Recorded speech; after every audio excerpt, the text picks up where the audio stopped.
Welcome to the Power Airwaves, the Power Manufacturing Solutions podcast series where we talk about manufacturing issues that impact you. Hey, it's Travis, and welcome to another episode of Power Airwaves. And today I'm joined by Jeff Tussey. So we got Power Beard Power here. The two fullest beards, I think, in the company. However, there is one longer in the service department, and that's pretty long. I don't know if I'll catch him. No, we won't. So anyway, back to the podcast. Today I've got Jeff Tussey, who is, what is the title? You manage the finishing lab. Is it finishing lab director, finishing lab manager? It really depends on what day it is. But I like that. Every day is a new day, and it's not a repeat of yesterday. So, first and foremost, the lab is my top priority. But ranging from one day I may have customers in there, the next day I may have account managers in there, and then third day I may be cleaning up from the mess of the account managers and the customers. But it's all in a day's work. So hold on a second. So you have some history with Power. You've been here a lot longer than I have. I'm getting close to 10 years. Next month will be 18. So 18. So you're about double me. So one of the interesting things with you is you had multiple jobs leading up to where you're at right now, and right before you were where you're at right now, you were an account manager, which put you out in the field. What was your history prior to that? When you started with Power, you started as? I started at Power in the service department. Okay. On the pump side, repairing pumps, spray guns, agitators, regulators, anything on the fluid handling side. Okay, all right.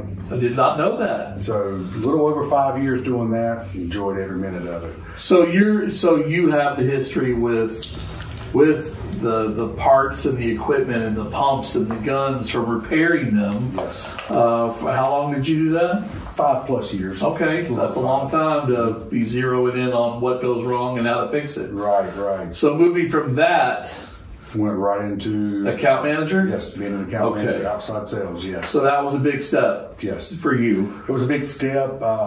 One I wanted to do, a little scared, but it worked out. Worked out really good. So, people will see you. You're taller than me. I'm 6'2". You got to be 6'3", 6'4". Pushing, right at 6'3". Okay. So, but you are a teddy bear. I can tell you that right now. You're very calm. You're very calm. You're a thinker, and I've gotten to know that over the years working with you on things. And I'm glad he came on the podcast, because sometimes you're like, I don't want to get up there in the camera. I like to be behind the scenes. But you did give me a good compliment yesterday. You were like, Travis, as long as you're on that podcast, I got no problems. I'll do that. Yes. So I appreciate that very much, man. But so you and I have known each other. You became an account manager. You got out in the field, and very soon you developed great relationships with some of our bigger customers. And you're based out of, just so everybody knows, you're based out of High Point, our corporate office. And you had some customers right nearby that you were very, very involved with on a day-to-day basis. Yeah, it was very fortunate to have that luxury of being, my territory was right by the home office here, so I had the luxury of having all the engineers right here in my back pocket. But I did real well. I had a lot of success with building relationships with my customers, and that's where I've had success, is building those relationships, and everything else just kind of, with the history of the service department, that part wasn't an issue. So. Tell us a little bit about, let me ask you something else. You started in 2005, right? Was the finishing lab a thing in 2005? Because it predates me. It was a thought. The ideas were there, but the groundwork had not been laid yet. So I literally got to see the oven being brought in and and built, seeing the conveyor being brought in and components. Yes, just different things. The powder booth, the 2 finishing booths. It was fun to watch all that come together. But it was, I don't want to use the word slow, but it was thought out. I mean, we took our time in building this thing, and it was some years in the making. And you really weren't a part of the finishing team back then. So you worked here, yes, but your eyeball wasn't on it 24/7, and you didn't know the impact that it would have on not only Air Power but your life. Exactly. And you were learning ropes. And it was a work in progress, even as I got into outside sales. But that's when it really started coming together.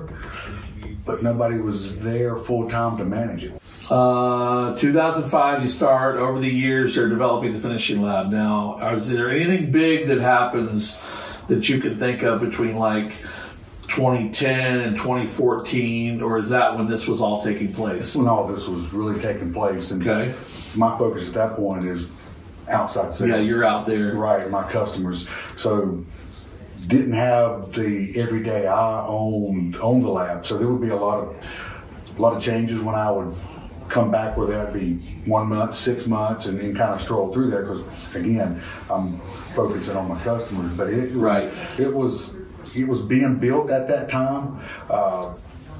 Probably around 2020 is when I noticed it was done at that point. But again, nobody's there to manage the everyday complexities that go into running a lab. Yep. So I started in 2014. Yes. And my boss at the time, Darren Stone, was very much integral into putting this finishing lab together. That was kind of one of his. He was probably the main influencer. The brainchild of the lab, how it's laid out. Yep. Yes, the ins and functionality. And he did a great job. Yeah, absolutely. And I know that. So I started 2014. Mm-hmm. Things were starting to gel and starting to move forward. And it was within a year or two where it was really solid. Because I remember going back to some of the earliest videos that we shot for Air Power Live were in the powder booth demoing like the GEMA guns and whatnot. Right. So that goes back to some of our history in the earliest videos. So I know we've done tours and things in the lab as well, but so that's about 2016, 2017, 2018, things started to really gel. When did you shift from account manager? It was at the beginning of 2020. Okay, so right before the pandemic hits. Yes, and at that time, we're talking early 2020, pandemic is not even really thought about it. Not even thought about it. Because, January, February, March. Yes. I think we started to hear things around March.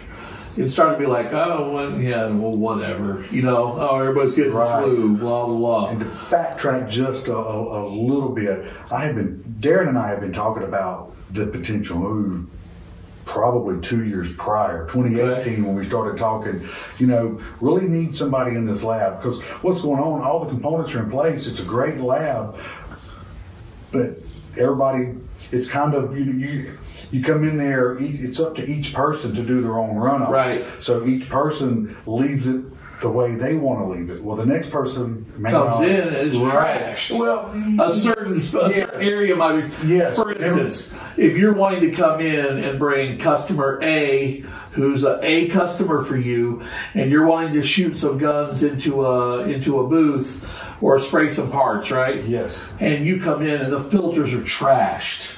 Yes, you better allow some free time to come in and get it ready. Exactly. So we didn't have that. So talking to Darren, we need that. And I had an idea that I was interested in doing that, but had a great relationship with my customers. Things are running fine there. But about 2020 is when I'm ready for the next phase of my career. Yep. Cool. So then 2020 happens. We all get sent home pretty much, or working ghost crew, ghost towns. Middle of 2020, I'm at home. I live in Tennessee, so I'm at home for the next several months. maybe out of the house once or twice to help a customer with something they critically needed, but for the most part, home on a no travel.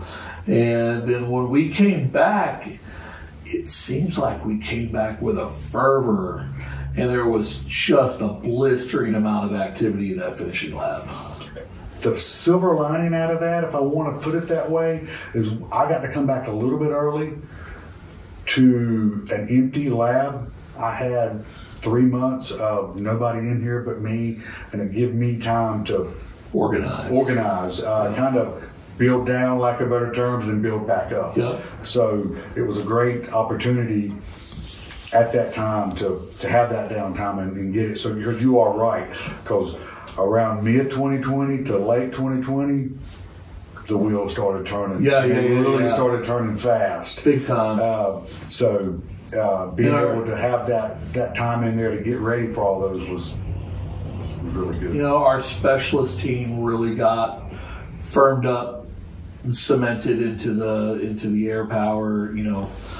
We always had finishing leaders, people that were engineers or specialists that were the systems or finishing support, right?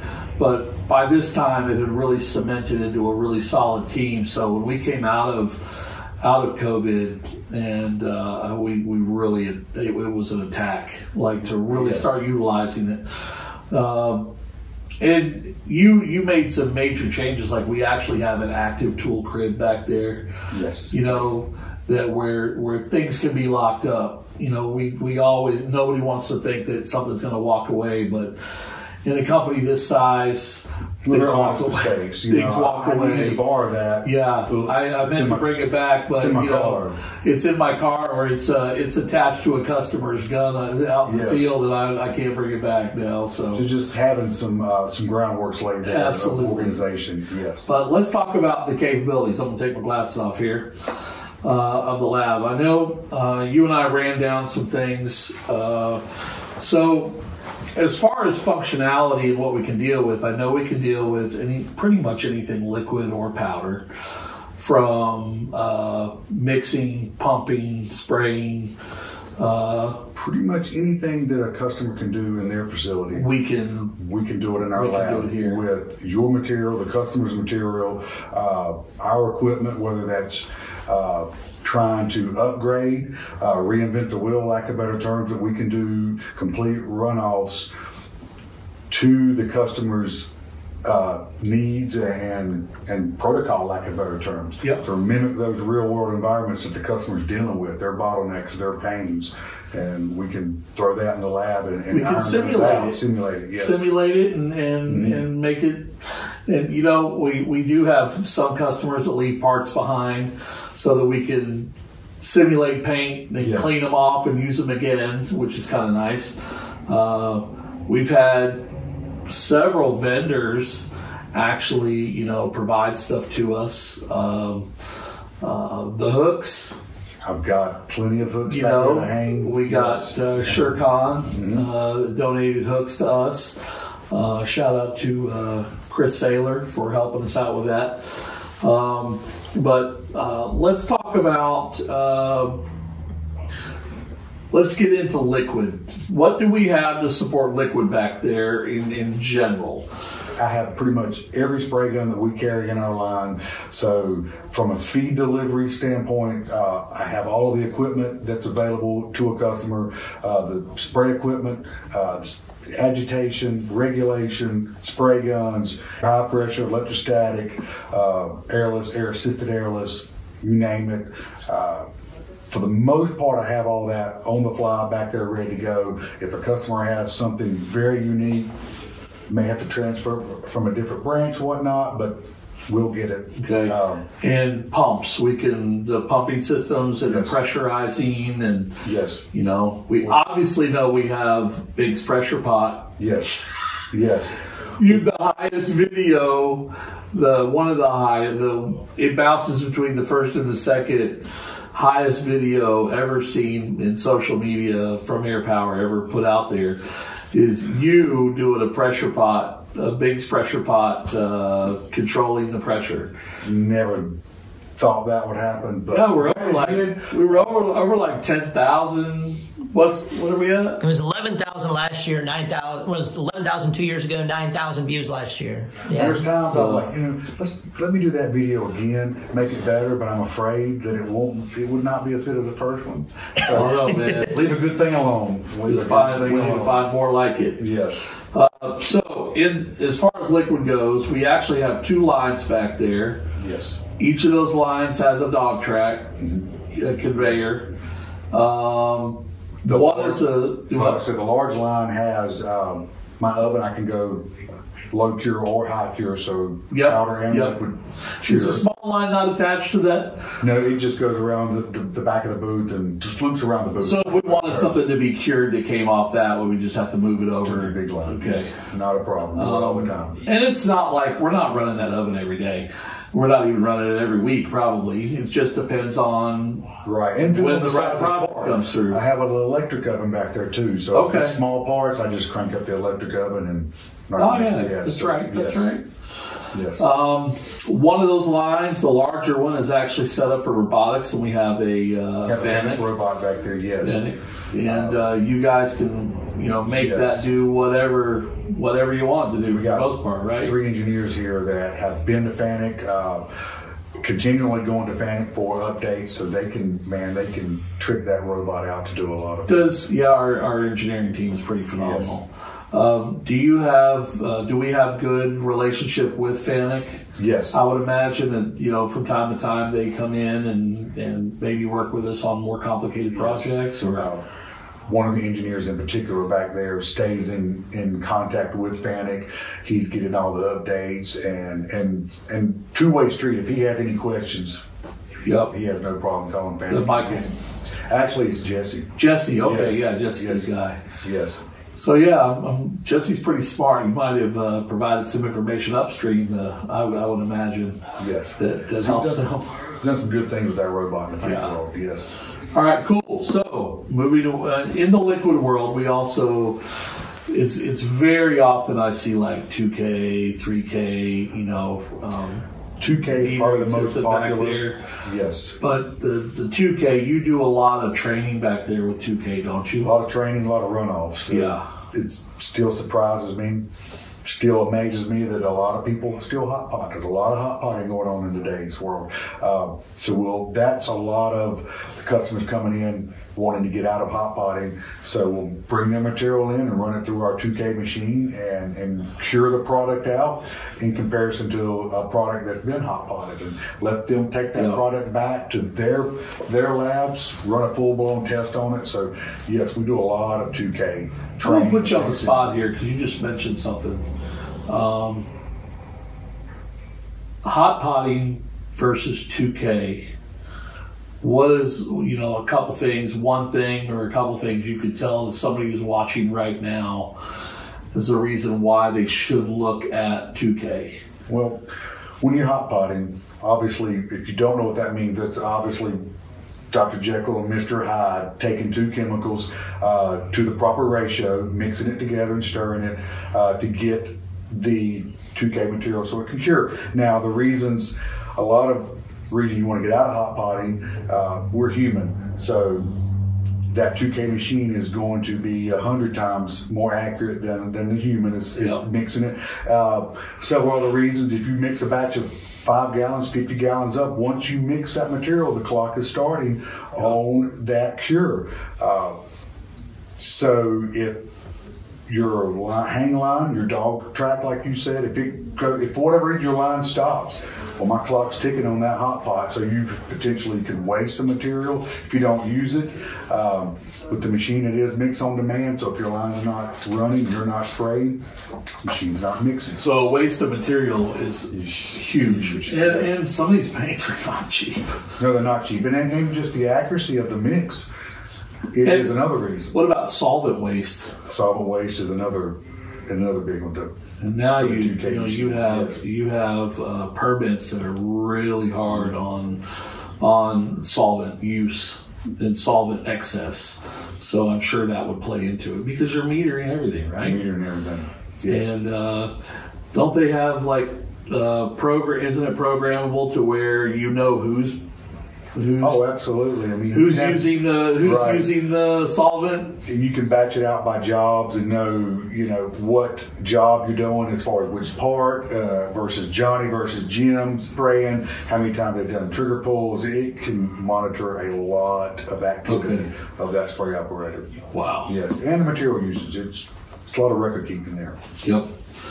All right, so we've got liquid covered back there. Let's talk about powder coating.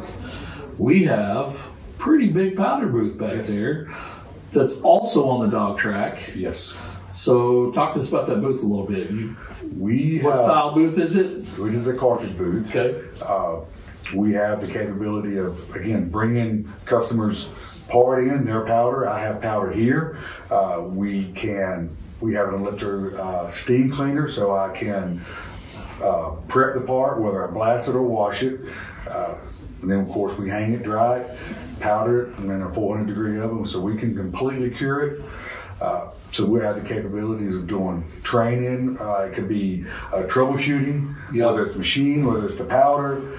So we do probably a 50-50 ratio between the powder and the liquid runoff that I do. And I know you partner with the service department quite a bit because they'll come back there to test something that they have just repaired, right? Yes. They'll run powder through it, make sure it's charging right, make sure everything's grounded properly. Yes. But I will say you just touched on something that's been huge, and that finishing lab has been incredibly helpful to help train Air Power employees. Yes. Get them up to speed quicker, and as well as training our customers. One of the things we do, and we do it really well with Air Power, is helping our customers grow, helping our customers educate. We can go in and teach a class for a customer that helps get their employees up to speed quicker on a specific area of technology they need to learn about. And I know you've been involved with some of that too. Yes. How often do you go out into the field now? Because it's about a 50-50 ratio of me going out versus the customer coming in. Right. It just always depends. Yes. Some customers want to get out of their building and bring the parts here, and other customers want us to be in there and use their equipment, their powder, which we can do both. I can bring a powder unit to you. You can bring your powder unit into me. So we have a lot of options as far as the trainings, the runoffs. I think that we've about covered it all. We've got large roll-up door back there. Yes. People bring parts in, roll them right in, forklift and go out, pick up the parts. There's not a whole lot we can't deal with. I could think of some parts that would be way too big for us to deal with, but not many. If it required a different type of forklift to get it off the truck, it might be. Or if it outweighs the capacity of that. Yep. That's probably the first limitation I have. Well, Jeff, man, it's been great knowing you for so long with Air Power. I know we've worked on a lot of projects together. I've been a specialist now for 9 years. I know when I met you was traveling with you out in the field to go see some of the customers in your territory. So to see where it's ended up, specialist, and you're really a specialist when it breaks down to it. It's kind of cool. So if you have any questions for this man right here, call 1-800-334-1001, and you can ask for Jeff Tussey. Just ask for him. Every day. Make him famous. Yeah, please do. Yeah. This is a podcast here, Power Airwaves. If you feel like listening to this sometime, you wanted to listen to it on the road or whatever with some headphones, you go to airpowerairwaves.com. If you're listening to it already and you want to see it, because I'm sure we're going to have some pictures up that we have stuff that we were talking about, just look up Air Power Manufacturing Solutions. And I'm going to close this podcast out by saying what I always say: manufacture it a great day. Thank you for joining the Air Power Airwaves Podcast. AirPower Airwaves is a production of AirPower Inc. and AirPower Live Studios and is hosted by Travis Stirewalt. For more information, please visit airpowerairwaves.com. For more information on all of our products, brands, and manufacturing solutions, please visit airpower-usa.com. If you have any questions or need product support, please contact AirPower at 1-800-334-1001.